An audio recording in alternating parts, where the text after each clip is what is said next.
So we're interested in looking at two questions relating to meta-communities. One is, does it matter when you are considering meta-community if you also include degraded sites, so that you are looking at how species distributions and communities change across that whole meta-community when you look at just intact sites compared to when you look at also included in degraded sites? And our little subsidiary question that we had in our study was, what drives those changes? Is it individual changes on the individual sites,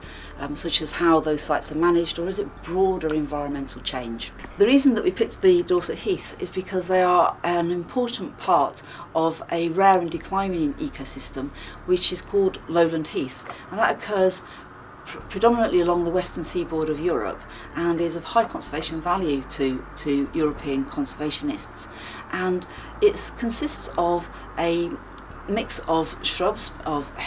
particularly heather species, and it's home to a range of animals that are of conservation concern, including some reptiles, birds and invertebrates such as silver-studded blue butterflies. It's very interesting because here we have had a study done in the 1930s, really in detailed study of 505 fragments by a gentleman called Ronald Good, and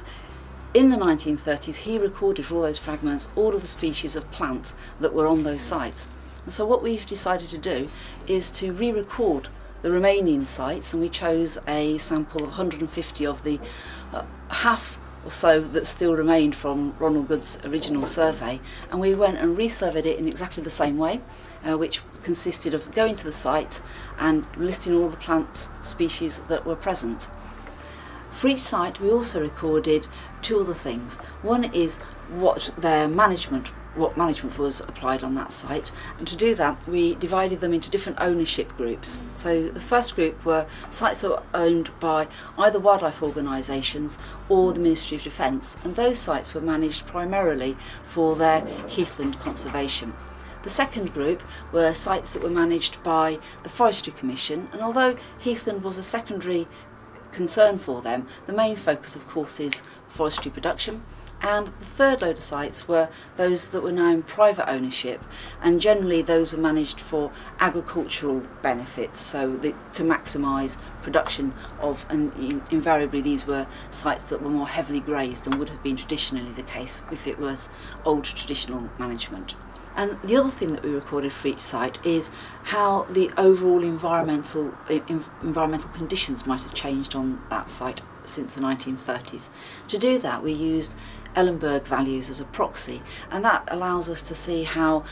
temperature might have changed and how humidity, soil acidity, soil nutrients and so forth might have changed, and that allows us to see broad changes in the environment across all of our sites. We came to two important conclusions. The first was that including the degraded sites in the meta-community didn't change the overall pattern that we found for how species distributions and communities had changed over time. This gives us an indication that actually those degraded sites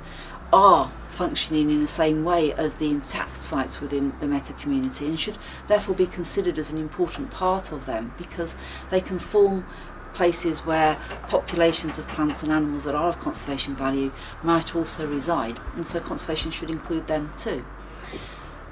Our other important conclusion is that when you're actually looking at what's going on within each of those individual sites, it is clear that they're being affected by both local management decisions and by wider environmental change. And our overall conclusion then is that what needs to happen is we need to think about management at the local site level, but looking in terms of a whole regional management for those meta-communities, which should include also consideration of those more degraded heaths to actually bring them up to better quality so they can function better as an overall meta-community.